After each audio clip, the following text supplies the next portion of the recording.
press the bell icon so you can stay notified whenever I upload a new video. Helen Keller was born on 27 June 1880 in Tuscumbia, a small town in northern Alabama.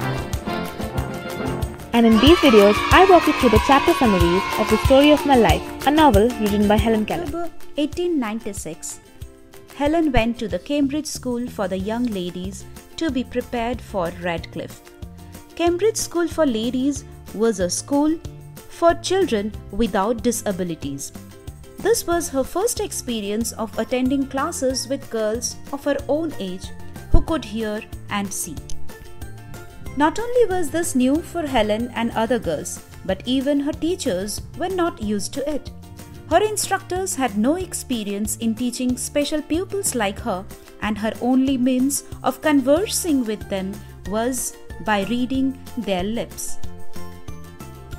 Miss Sullivan attended the classes with her and with infinite patience spelled into Helen's hand all the instructions as well as what was in the books.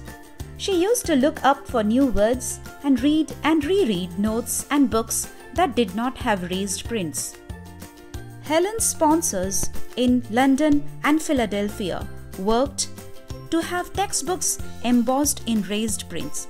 Unfortunately, the books were not ready in time to do Helen any good. Helen thus had to copy Latin into Braille so that she could recite with other girls. Since she could not make notes in class, she wrote all her compositions and translations on her typewriter. In order to give Miss Sullivan a break, the principal, Mr. Grillman, and German teacher, Frau Grotte, learned to fingerspell. Of course, they were not as fluent as Miss Sullivan was in that task. She was well drilled in English by Miss Sullivan and was most familiar with German, French, and Latin grammar, and read 3 chapters of Caesar's Gallic verse.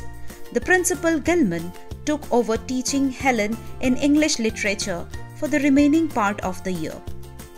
She recalled reading various subjects, of which she found Burke's speech more effective than any other political subject.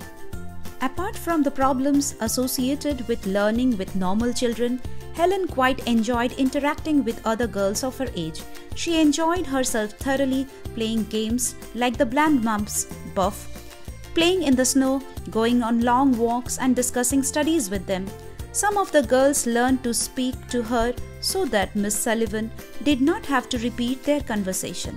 At Christmas, her mother and her little sister Mildred spent the holidays with her. Mr. Gilman kindly offered to let Mildred study in her school, making Helen happier. For the next 6 months, they never parted. The chapter also records how Helen appeared for the exams, the challenges she faced, and how she overcame them. Helen took her preliminary examinations for Radcliffe from 29th June to 3rd July 1897. She passed in everything, with honors in English and German. For the preliminary examinations of Radcliffe, Helen was provided with an identity number 233.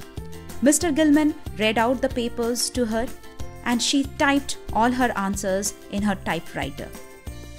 On the day of her Latin exam, Helen's teacher informed her that she had passed the German satisfactorily. This had a very positive effect on her and she felt motivated. Important points to remember. Joined Cambridge School for Young Ladies in October 1896. The principal of the school was Mr. Gilman and German teacher was Frau Grotte, who learned to fingerspell. First time she interacted with normal children of her age group. She did not get prescribed books of her subject in raised prints, hence found difficult to learn the subjects, had to use Braille and typewriter for completion of her tasks. Miss Sullivan, infinite patience, spelled all the words into her hand. She enjoyed Burke's speech out of all the subjects and topics she read. She enjoyed with family and friend. She passed every subject with honors in English and German. If you like this video, please subscribe and like. And for more such videos, you can click here. Till then, bye.